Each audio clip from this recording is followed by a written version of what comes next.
Yeah, the course met my expectations. It was a big move for me. I've come from Australia. I've learned a huge amount in the 3 months. It's like a degree course, but condensed in 3 months. So I was really grateful. I learned such a lot of knowledge from Katrina, from all the visiting artists, and from the fellow potters. It's a great experience. Yes, the course surpassed my expectations. It's something that I've always wanted to do.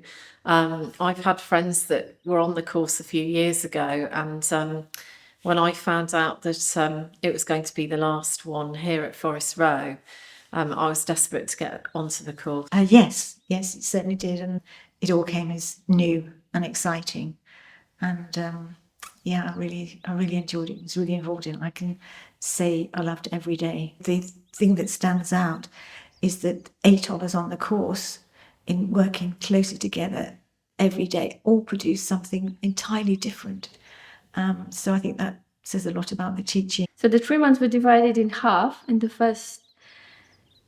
first half, we were exposed to different techniques and approach with different artists. Having all of the visiting artists in the first half, you really get all of that knowledge and you get to test and experiment in a huge amount of different styles. And I thought that was really good. The last week of the first half, it was just like exploration. So we could review everything that we did and be ready for a tutorial. And from the tutorial, we were supposed to really narrow down and be ready for the exhibition, which is quite nice because there's the highlight of the course. For me, the structure is at the first half of the course is about learning.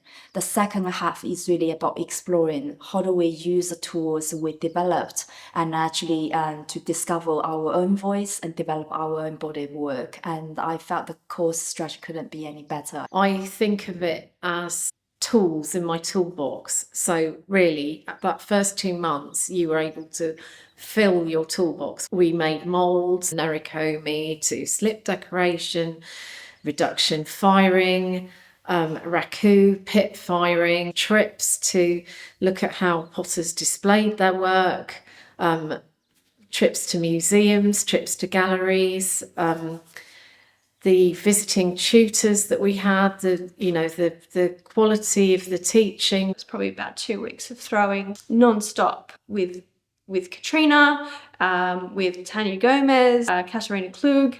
They all had different skills and techniques that we could kind of use and adapt in our own practice. And it really is about the spending time with the skill. It was good that it was packed as it was. We got so much in. I think one of the highlights of the course was the guest teachers, how friendly and humble they were all are, and how they were very happy to share their knowledge. And I think the different firing techniques that we were exposed to.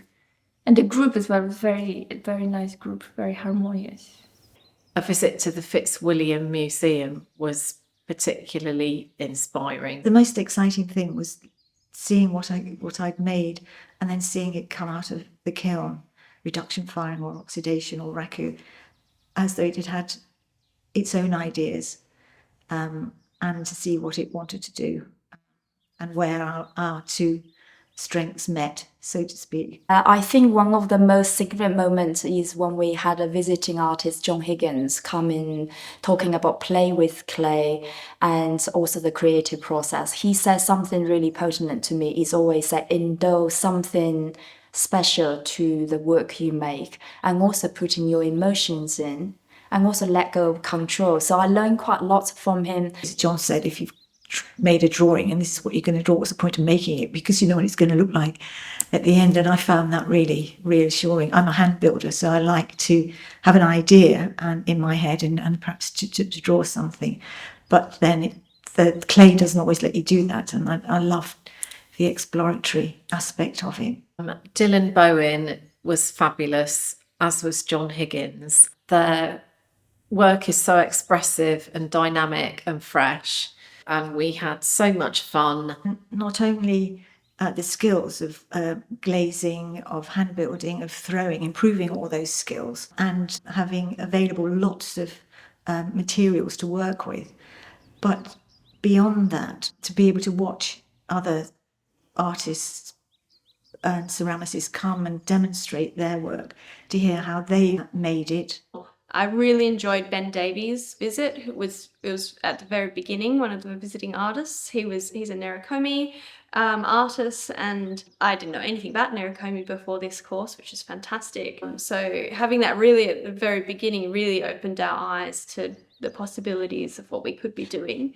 Yeah, so Jane Sarr was instrumental in helping me find my voice in terms of getting us to collate a lot of different information, not necessarily ceramics, but photographs, objects, all kinds of different things for whatever reason that you found interesting. And although at first it wasn't apparent what the theme of the objects were, it sort of became clear, sifting through everything, what does actually inspire you creatively. I really loved the end part, the second half where you're making all your own stuff. I mean, there's a lot of blood, sweat and tears that go into working out what you want to be doing. And it's really hard to work that out, but it's really rewarding when you get something at the end that you're proud of. Katrina's input was 150%. She was always coming forward with ideas and directions. We had fantastic instruction from Katrina. She's got so much energy and life, and she's such a good teacher. She's got a brilliant eye, and I really have valued all her constructive criticism and help. Katrina is very generous, give us the key, it's 24/7 access, and I had the privilege of living at Amazon College for 3 months, which means I spend majority of my waking hours in the studio playing, mucking about, thinking and stuff. So, whenever we are interested in certain areas, Katrina visiting artists, they all suddenly show us what's the different ways of making the same thing, so we can pick and choose. What's next for me? That's really hard to answer. I need to find a studio. I want to keep working on what I've started. Really, I want to be doing my own stuff now that I know what I like doing, which is not what I thought I'd be doing at the beginning of the course. I really thought I would get to the end and not have my own style or anything, so it's nice. I have my own studio in the garden, so I'm planning to do some teaching. I've got some workshops coming up next year for one-to-ones, and I'm also very thrilled to be teaching for Katrina here at Forest Row. Yeah, to drink from her knowledge and make it fit to my own creative process. My ambition is to get some pieces in a gallery or an open studio.